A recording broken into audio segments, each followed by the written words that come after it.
Hello my dear students. तो फिर आज एक बार आपका स्वागत है आपके प्यारे से यूट्यूब चैनल साइंस सेक्शन धीरज सर पर। और आज के इस वीडियो में बच्चों हम लोग देखने वाले हैं 2012 में पूछे गए कुछ महत्वपूर्ण इंग्लिश के प्रश्न। इसी सीरीज में हमने कुछ क्वेश्चंस को जो है वो कल डिस्कस किया था और आज भी डिस्कस करेंगे। उम्मीद करते हैं कि कल का वीडियो आपको बहुत अच्छा लगा होगा और बहुत ही कामगार है। आप उसको सीरियसली लीजिएगा और वो एग्जामिनेशन में पूछे गए क्वेश्चन है, जैसा कि आज भी हम लोग डिस्कस करने वाले हैं ऐसे क्वेश्चन को जो कि एग्जामिनेशन में पूछे गए हैं 2012 में। तो इंपॉर्टेंट क्वेश्चंस की जो है वो सीरीज में जो है इसको हम लोग लेकर के चलेंगे और आज का जो क्वेश्चन है वो शुरुआत करते हैं इस उम्मीद के साथ कि ईश्वर की असीम कृपा आप पर होगी, आप स्वस्थ होंगे, मस्त होंगे और खूब मन लगा करके पढ़ रहे होंगे। सबसे पहले प्रश्न के साथ शुरुआत करेंगे बच्चों और सबसे पहला प्रश्न है कि name the poets who wrote the following lines. Name the poets, उन कवियों का नाम लिखिए who wrote the following lines, जिन्होंने निम्नलिखित पंक्तियों को लिखा है। यानी कुछ पंक्ति दी हुई है और इस पंक्ति को जो है वो पढ़ना है, वो लाइन्स को पढ़ना है और इसके बाद जो है बताना है कि वो लाइन्स किस पोएट ने लिखा है। देखते हैं। सबसे पहला है कि for he seemed to me again like a king. For he seemed to me, वह मेरे लिए पुनः प्रतीत होता है, अगेन लाइक अ किंग, पुनः एक राजा की तरह, like a king in exile, अंदर की दुनिया के राजा की तरह, अनक्राउंडेड इन द अंडरवर्ल्ड, अंदर की दुनिया का ऐसा राजा जो अनक्राउंडेड है यानी जिसके सर पर कोई ताज नहीं है, now due to be crowned again, और अब जो है उसके सर पर पुनः जो है वो क्राउन चढ़ गया है। तो ये लाइन कहाँ से लिया गया है? ये लाइन जो है वो स्नेक चैप्टर से लिया गया है जिसको लिखा है D.H. लॉरेंस ने। आंसर हो जाएगा D.H. लॉरेंस। क्लियर है बच्चों? नेक्स्ट अगला क्वेश्चन है कि I who have lost my way, मैं जिसने खो दिया अपना रास्ता, and beg now at strangers, और अब मैं स्ट्रेंजर्स की तरह जो है वह भीख मांगती हूँ, याचना करती हूँ, डोर्स, उन दरवाजों से, टू रिसीव लव, प्रेम प्राप्त करने के लिए, at last in small change, तनिक बदलाव के साथ ही, तनिक बदलाव के साथ ही अंतिम में मैं चाहती हूँ कि उस दरवाजे से मुझे प्रेम मिल जाए, मैं ऐसी याचना करती हूँ। ये पंक्ति कहाँ से लिया गया है? तो ये पंक्ति जो है वह लिया गया है माय ग्रैंड मदर्स हाउस से। और माय ग्रैंड मदर्स हाउस किसने लिखा है? कमला दास जी ने लिखा है। तो इसका करेक्ट आंसर हो जाएगा कमला दास। करेक्ट आंसर हो जाएगा बच्चों कमला दास। नेक्स्ट जो है वो हम लोग क्वेश्चन देखेंगे बच्चों और अगला जो क्वेश्चन है वो है कि where are the songs of spring, कहाँ है बसंत के गीत। Where are the songs of spring? Where are the songs of spring? कहाँ है बसंत के गीत? Hey, where are they? Hey, कहाँ है वे? Think not of them. उनके विषय में मत सोचो। Thou hast they music too. उसका अपना ही खुद संगीत है। तो ये कहाँ से लिया गया है? ऑड टू ऑटम से लिया गया है। और ऑड टू ऑटम के पोएट कौन है? तो जॉन किट्स है। जॉन किट्स इसका करेक्ट आंसर हो जाएगा बच्चों। क्या हो जाएगा? जॉन किट्स लिखा ही हुआ है, जॉन किट्स, और यही इसका जो है वो करेक्ट आंसर हो जाएगा। नेक्स्ट अगला जो पंक्ति है वो देखेंगे बच्चों और बड़ा ही सुंदर पंक्ति है। पैट्रियोटिक फीलिंग को जो है वो एकदम लबरेज कर देता है व्यक्तित्व के अंदर। क्या है? इफ आई शुड डाई, अगर मेरी मृत्यु हो जाएगी, think only this of me, तो मेरे बारे में केवल यही सोचना।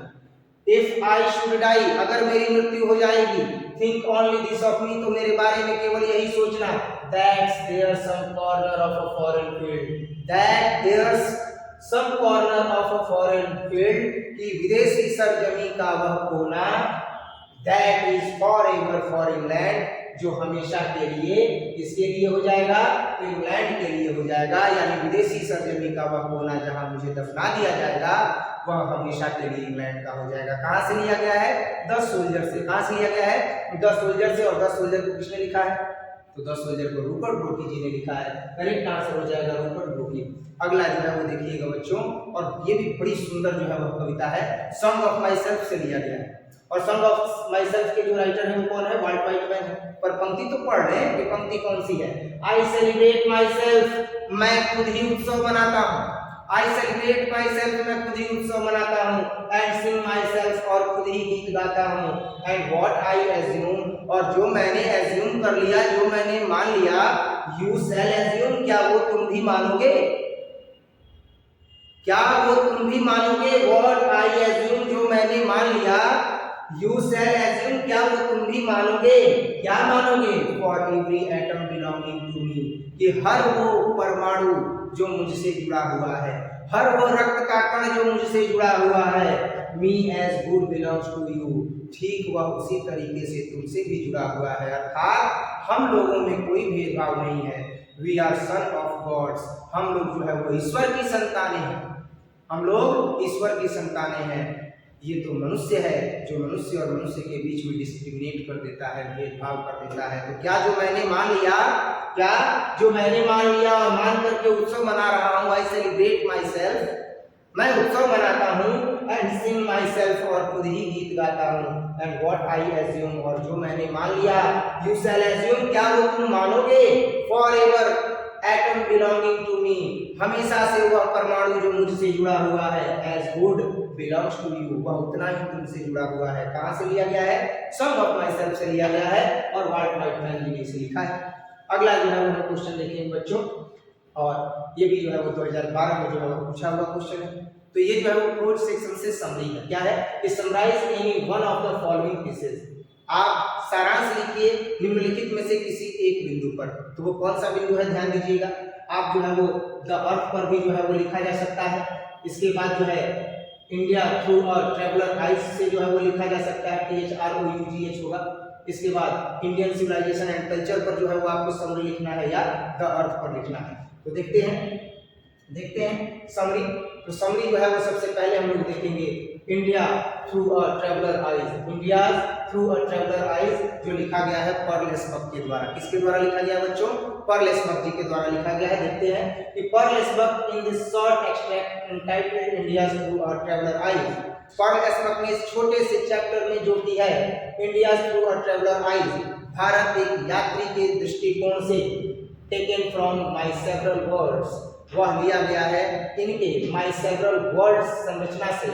Describe how she was fascinated about India, व्याख्या करती है, डिस्क्राइब व्याख्या करती है, वाज फैसिनेटेड अबाउट इंडिया, कि वह इंडिया से कितनी प्रभावित है, वह भारत से कितनी प्रभावित है। It is because of this fascination, और यह उनका प्रभाव ही था कि वह भारत से इतनी प्रभावित थी, और यह उनका जो है वह लगाव ही था, प्रभाव ही था, क्योंकि that she pays a visit to this country, कि वह इस भारत में यात्रा करने के लिए आई। Consequently, क्रमशः she discussed the impression she gathered of India, क्रमशः वह व्याख्या करती हैं उन प्रभावों का, she gathered of India, जो उन्हें भारत में प्राप्त हुआ है, जो उन्हें भारत में प्राप्त हुआ है अनुभव, उसके बारे में वह व्याख्या करती है।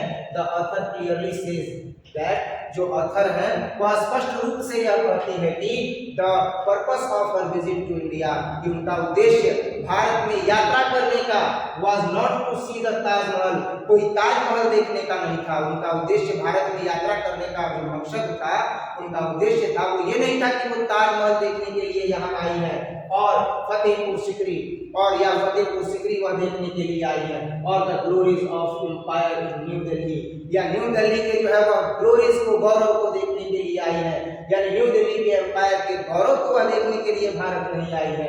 अल्लाह यद्यपि सी सॉ ऑल दिस थिंग, क्योंकि इन सारी चीजों को उन्होंने देख लिया है, इन सारी चीजों को उन्होंने देख लिया है। She visited India to see and listen to groups of people, she visited India, वह भारत में यात्रा करने आई है, टू सी एंड लिसन, देखने आई है, सुनने आई है, टू ग्रुप्स ऑफ पीपुल, दो लोगों के समूहों को, द यंग इंटेलेक्चुअल, जो युवा बुद्धिजीवी हैं उनको देखने और सुनने आई है, इन सिटीज, जो शहरों में रहा करती है, and the peasants in villages, और उन किसानों से देखने आई है, मिलने आई है जो गांव में रहते हैं। The author is very much impressed by Indian culture, जो ऑथर है वह बहुत ज्यादा प्रभावित होती है, वेरी मच इम्प्रेस्ड, बहुत ज्यादा प्रभावित होती है, बाय इंडियन कल्चर, भारतीय संस्कृति से, लीडरशिप इन इंडिया, भारत में जो नेतृत्व है, अकॉर्डिंग टू हर, उनके अनुसार, किनके अनुसार, अकॉर्डिंग टू पर्ल एस्बक, यानी पर्ल एस्बक के अनुसार जो है, इज बॉर्न आउट ऑफ रेनंसिएशन, यानी वो जो है रेनंसिएशन से जो है वो बॉर्न होता है, यानी नेतृत्व जो है वह जन्म के साथ नहीं, वह सिचुएशन के साथ जो है वह बॉर्न होता है। नेतृत्व, लीडरशिप जो है रेनंसिएशन से जनरेट होता है, अर्थात समय की जब मांग होती है तो लीडरशिप यानी नेतृत्वकर्ता खुद ही जन्म ले लेता है। This was the secret of Gandhi's leadership, और यही गांधी जी के लीडरशिप का सीक्रेट था। गांधी जी को भी जो है वो लीडरशिप किसने दिया, सिचुएशंस ने दिया, ऐसे सिचुएशंस क्रिएट हुए इंडिया में कि गांधी जी जो है वो एक महान नेता बन करके उभरे। He is more spiritual leader than a politician. Mahatma Gandhi आत्मीय नेता थे, आत्मीय नेता थे, राजनेता के बजाय वह was the secret of Gandhi's leadership, और यही जो है वह रहस्य है गांधी जी के सीक्रेट लीडरशिप का। नेक्स्ट जो है वो हम इसके आगे देखेंगे। She comes to this conclusion, और इसके बाद वह इस निर्णय पर आती है कि after she finds a paralyzed old man laying on a raised bed being accorded respect by local people, यानी वह इस निर्णय पर आती है अंतिम में कि she comes to this conclusion, वह इस अंतिम में निर्णय पर आती है after she finds a paralyzed old man, जब वह देखती है एक पैरालाइज्ड ओल्ड मैन को laying on a raised bed, जो लेटा हुआ है एक बिस्तरा पर, being accorded respect by local people, जो घिरा हुआ है, जो सम्माननीय लोग हैं उसके द्वारा, they touch his feet and seek his advice on urgent matters, they touch his feet, वह उस पैरालाइज्ड मैन का जो है वो फीट टच करते हैं, प्रणाम करते हैं, and seek his advice, और उसकी सलाह लेते हैं on urgent matter, जो सबसे खास मसला है, जो सबसे खास मामला है, उस पर वह सलाह लेते हैं of their family, अपने परिवार के मैटर के बारे में वह सलाह लेते हैं एक ऐसे पैरालाइज्ड मैन से जो बूढ़ा है और बिस्तरा पर लेटा हुआ है। दे टच देयर फीट, वह उनके जो है वो पैरों को प्रणाम करते हैं, अर्थात उनको प्रणाम करते हैं, टच करते हैं उनके पैरों को, और फिर उनसे सलाह लेते हैं अपने फैमिली मैटर के बारे में। अनुभव कभी बेकार नहीं जाता, जो अनुभवी व्यक्ति है उसका सलाह लेना चाहिए और उस सलाह को मान करके अपनी सफलता का मार्ग जो है वो प्रशस्त करना चाहिए बच्चों। ठीक है, नेक्स्ट देखेंगे Indian civilisation and culture. Indian civilisation and culture, भारतीय सभ्यता और संस्कृति का जो है वो हम लोग समरी देखेंगे। क्या होगा भारतीय सभ्यता और संस्कृति का समरी? देखते हैं कि महात्मा गांधी इज हिज एसे, महात्मा गांधी अपने निबंध में, क्या है उनका निबंध? इंडियन सिविलाइजेशन एंड कल्चर, भारतीय सभ्यता और संस्कृति। भारतीय सभ्यता और संस्कृति, इस निबंध में महात्मा गांधी है describe the importance of Indian civilisation, वह डिस्क्राइब करते हैं the importance of Indian civilisation, भारतीय सभ्यता के महत्वपूर्णता की, भारतीय सभ्यता के महत्वपूर्णता की, कि भारतीय सभ्यता का कितना महत्व है, इस पर जो है वह व्याख्या करते हैं। कौन करते हैं? तो महात्मा गांधी जी करते हैं अपने निबंध, अपने एशे भारतीय सभ्यता और संस्कृति, Indian civilisation and culture. He talks of the foundation, he talks of the sound foundation of Indian civilization, he talks of the sound foundation, वह मजबूत नींव की बात करते हैं of Indian civilization, भारतीय सभ्यता की, भारतीय सभ्यता की मजबूत नींव की बात करते हैं। He talks of sound foundation of Indian civilization, भारतीय सभ्यता के मजबूत नींव के बारे में वो बात करते हैं। कौन? महात्मा गांधी जी बात करते हैं। Which had successfully withstood the passage of time, जो सफलतापूर्वक खड़ा है, अडिग है, with the test of time, जो समय की जांच तक, जो समय के पैसेज तक जो है वह एकदम सफलतापूर्वक डट करके खड़ी है। The western civilization cannot match it, और पश्चिमी सभ्यता, The Western civilization, पश्चिमी सभ्यता cannot match it, भारतीय सभ्यता से नहीं मिल सकती है। It is so because, ऐसा इसलिए है क्योंकि Indian civilization elevates the moral being, क्योंकि भारतीय सभ्यता मोरल बीइंग्स को एलिवेट करती है, नैतिक विचारों को जो है वह उत्पन्न करती है। Whereas the Western civilization, जबकि जो पश्चिमी सभ्यता है is wedded to materialism, आधारित है उत्पादकता पर, उपभोग पर आधारित है, और ऐसी वेस्टर्न सिविलाइजेशन हमारे इंडियन सिविलाइजेशन से कभी मैच नहीं कर सकती है। महात्मा गांधी ध्यान देते हैं Indian civilisation to be the best in the world, कि भारतीय सभ्यता पूरे संसार में सबसे बेस्ट है। नो डाउट, कोई संदेह नहीं है, Indian civilisation is the best in all over the world. Look around you, where is civilization of Babylon, where is civilization of Greece, where is civilization of Egypt? There is no civilization, everyone become westernized, but Indian civilization withstood the passage of time, and it is remarkable.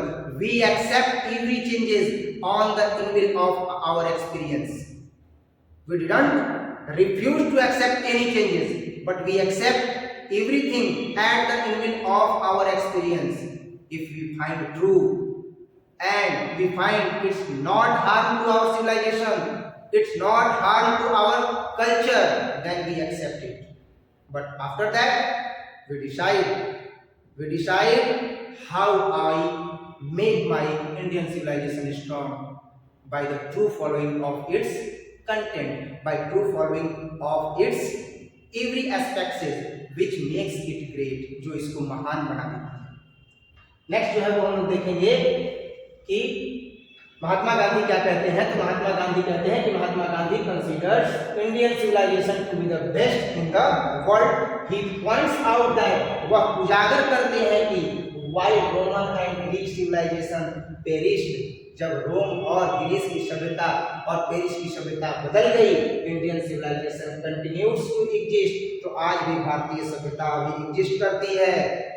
The western countries charge that, और पश्चिमी देश यह दावा करते हैं कि India is unwilling to change, कि भारत जो है वह कभी भी बदलाव को अनविलिंग यानी अइच्छापूर्ण तरीके से लेता है। And therefore they considered it to be a great demerit, और इसलिए पश्चिमी देश भारत को ग्रेट डिमेरिट के रूप में देखते हैं कि यह इसकी सबसे बड़ी कमी है कि भारत बदलाव को नहीं स्वीकारता है।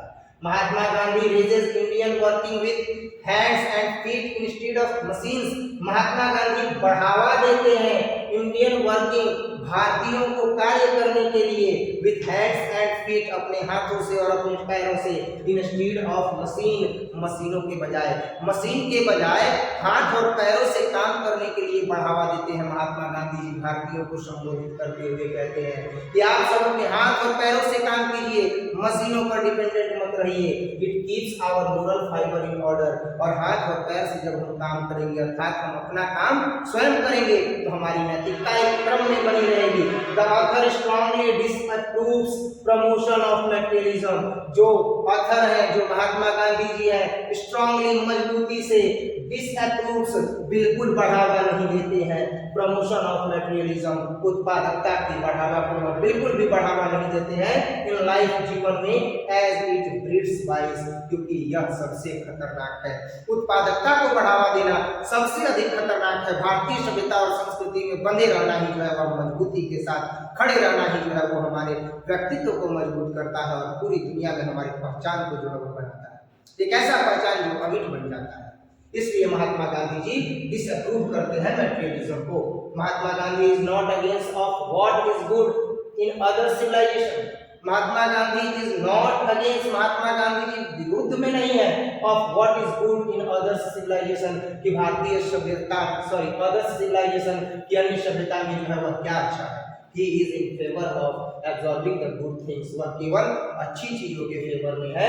From other countries civilization, जो अन्य देश की सभ्यताएं हैं उनमें, जो अन्य देश की सभ्यताएं हैं उनमें क्या अच्छा है, केवल वह उसके पक्ष में है और बुरे पक्ष में बिल्कुल भी नहीं है, ना ही उनके विरुद्ध में खड़े हैं कि केवल मेरे ही देश की सभ्यता अच्छी है, अन्य देश की सभ्यता गलत है। नहीं, वो अन्य देश की सभ्यताओं को भी जो है वो अच्छा मानते हैं, जो उसमें अच्छाई है उसको वह तलाशते हैं। So the Indian civilisation is unparalleled, इसीलिए भारतीय सभ्यता जो है वो असमानांतर है, and can not be beaten in the world, और इसीलिए संसार में इसे हराया नहीं जा सकता है। The seeds sown by our ancestors, और वो बीज सभ्यता और संस्कृति का वो बीज जो हमारे पूर्वजों ने हमारे अंदर रोप दिया है, हमारे अंदर बो दिया है, वो डीप रूटेड, वो आंतरिक गहराई तक है अंतर्मन में, and had developed miraculously in a big tree, और वह बड़े ही आश्चर्यजनक ढंग से जो है वो हमारे अंदर एक बड़े वृक्ष की तरह है, with many of its branches spread, और उसके बहुत सारे ब्रांचेस जो है वह फैल चुके हैं over the heart of India, Bharat के हृदय में। The present essay is significant, और यह प्रस्तुत जो निबंध है वह पर्याप्त है, इसलिए तो the style of the essay is very fine, क्योंकि ये जो स्टाइल है, ये जो शैली है एसे को लिखने की सबसे ज्यादा संतोषजनक है, सबसे ज्यादा अच्छी है। The words used in this एसे, और जो शब्द उपयोग किए गए हैं इस निबंध में, आर सो सिंपल, बहुत साधारण है, दैट वी कैन अंडरस्टैंड, और हम उसे समझ भी सकते हैं, दिस एसे वेरी इजीली, उससे इस एसे को बहुत ही आसानी से, जो शब्द उपयोग किए गए हैं उन शब्दों से हम इस एसे को बहुत ही आसानी से समझ सकते हैं। और इस तरीके से अब जो है ये टॉपिक कंप्लीट हुआ। नेक्स्ट जो है वो टॉपिक है कि कंप्लीट द फॉलोइंग सेंटेंसेस, निम्नलिखित वाक्यों को पूरा करें on the basis of your textual reading, जो आपने पढ़ा हुआ है उसके आधार पर, जो आपने पास्ट जो आपने पाठ्य पुस्तक पढ़ा हुआ है उसके आधार पर इसको फिल इन द ब्लैंक्स को भरना है। क्या होगा?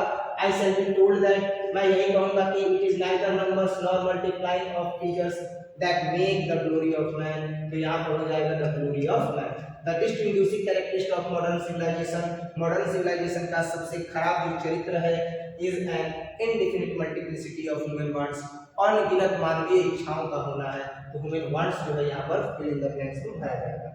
नेक्स्ट है name the authors of the following prose pieces. अब प्रोज पीसेस के जो है वो ऑथर के नेम बताने हैं। तो आपको मैंने पहले ही बताया है कि आप लेसन नेम और उसके राइटर नेम को जरूर याद कर लीजिएगा, 5 नंबर का आता है। इसके बाद मैंने एक बार और बताया था कि पोएम नेम और साथ ही साथ पोएट नेम जरूर याद कर लीजिएगा, ये भी 5 मार्क्स का आता है। टोटल 10 मार्क्स की तैयारी हो गई है पर इसी वीडियो में।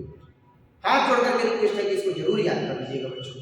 नेक्स्ट देखते हैं ideas that have helped mankind, किसने लिखा है? तो Burton author William Russell ji ने लिखा है।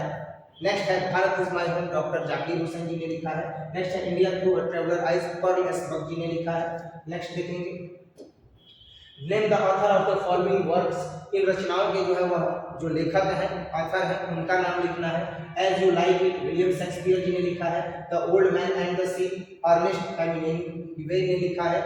नेक्स्ट जो है वो हम लोग देखेंगे pride and prejudice, Jane Austen ने लिखा है। ट्रेन टू पाकिस्तान, खुशवंत सिंह ने लिखा है। The waste land, T S. Eliot ji ने लिखा है। नेक्स्ट देखते हैं बच्चों name any 5 Indian English novelist, ये भी आता है कि 5 भारतीय उपन्यासकार के नाम लिखें। तो बंकिम चंद्रा जो है वो भारतीय उपन्यासकार हैं इंग्लिश साहित्य में। मुल्क राज आनंद जो है वो भारतीय उपन्यासकार हैं, कहाँ? तो इंग्लिश लिटरेचर में। नयनतारा सहगल, आर.के. नारायण, खुशवंत सिंह और राजा राव, ये 6 जो है वो आप लोग जरूर याद कर लीजिएगा। यहाँ पर पूछा गया है 5 लेकिन मेंशन किए हैं 6, इतना जरूर याद कर लीजिएगा क्योंकि 5 जो है वो उपन्यासकार इंग्लिश लिटरेचर में जो इंडियन नोवेलिस्ट है उनका नाम लिखना है। तो इंडियन नोवेलिस्ट में पहले आते हैं बंकिम चंद्रा, दूसरे आते हैं मुल्क राज आनंद, तीसरे आते हैं नयनतारा सहगल, चौथे आते हैं आर.के. नारायण, पांचवे आते हैं खुशवंत सिंह और छठे आते हैं राजा राव। ये जो है वो महत्वपूर्ण उपन्यासकार हैं इंग्लिश साहित्य के, जो कि इंडियन से है, यानी कि इंडिया से। ठीक है, इस प्रकार से जो है वो हम लोगों ने ये भी जो है वो 5 नंबर का आता है, इसको भी हमने तैयार कर दिया। नेक्स्ट देखिएगा नेम एनी 5 इंग्लिश ड्रामाटिस्ट, ये भी आता है। ड्रामाटिस्ट नाटककार, ड्रामाटिस्ट का मतलब क्या हो गया? नाटककार। तो नाटककार जो है, नाटककार इनका भी जो है वो नाम लिखने के लिए आता है। तो नाम अगर लिखना हो नाटककार का तो पूछा कितना है? 5। यहाँ पर भी मैंने 6 दिया है आंसर, इसको आप लोग जरूर याद कर लीजिएगा कौन कौन है। तो 5 English dramatist are following that, 5 dramatist जो है वो निम्नलिखित हैं। कौन कौन है? तो जॉन हेवुड है, विलियम शेक्सपियर है, जॉन ली है, क्रिस्टोफर मार्वोलो है, इसके बाद जो है वो जॉर्ज पीले हैं और इसके बाद जॉन बर्नार्ड शॉ है। ये 6 लोग जो है वो इंग्लिश ड्रामाटिस्ट है। इंग्लिश ड्रामाटिस्ट का मतलब कि ये इंग्लिश ड्रामाटिस्ट यानी इंडियन ड्रामाटिस्ट नहीं है, ये इंग्लिश ड्रामाटिस्ट है। अब यहाँ पर 6 लोग कौन कौन है? तो जॉन हेवुड है, विलियम शेक्सपियर है और जॉन ली है, क्रिस्टोफर मार्वोलो है और जॉर्ज पीले और जॉन बर्नार्ड शॉ है। और इस तरीके से हमने इंग्लिश ड्रामाटिस्ट भी देख लिया, ये भी 5 नंबर का आता है बच्चों। अगला जो है वो है कि write short note on English as a world language, एक शॉर्ट नोट लिख दीजिए इंग्लिश पर एक वर्ड लैंग्वेज के रूप में, यानी दुनिया में बोले जाने वाली भाषा के रूप में इंग्लिश को आप व्याख्यात कीजिए। और शॉर्ट नोट लिखिए, आपका विजन क्या है, आपका व्यू क्या है, आपका दृष्टिकोण क्या है, बताइए। राइट अ शॉर्ट नोट, एक शॉर्ट नोट लिखिए ऑन इंग्लिश, इंग्लिश पर एज अ वर्ल्ड लैंग्वेज, एक संपूर्ण दुनिया में बोले जाने वाली भाषा के रूप में। वर्ल्ड लैंग्वेज एक वैश्विक भाषा के रूप में इंग्लिश पर जो है वो एक शॉर्ट नोट लिखिए। English is an international language, English जो है वो एक अंतर्राष्ट्रीय भाषा है। क्या है बच्चों? इंग्लिश एक अंतर्राष्ट्रीय भाषा है। Not because it is read and spoken by the largest number of people, not because it केवल इसलिए नहीं क्योंकि it is read and spoken, यह पढ़ी जाती है और कही जाती है by the largest number of people, बड़ी संख्या में लोगों के द्वारा, बड़ी संख्या में लोगों के द्वारा इंग्लिश पढ़ी जाती है और बोली जाती है। इसलिए यह अंतर्राष्ट्रीय जो है वह भाषा नहीं है, बट ऑल्सो बिकॉज इट, बल्कि यह इसलिए भाषा है क्योंकि it is read and spoken by the largest number of countries, क्योंकि यह लार्जेस्ट कंट्रीज में ढेर सारे देशों में पढ़ी और बोली जाती है।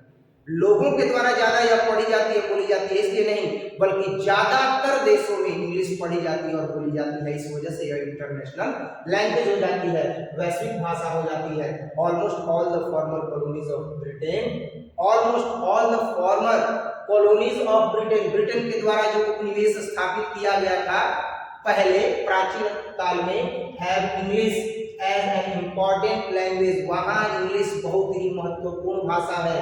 India being a colony of British, Bharat उपनिवेश रह चुका है किसका? ब्रिटिश का, अंग्रेजों का एम्पायर यानी अंग्रेजी साम्राज्य का जो है वह भारत उपनिवेश रह चुका है।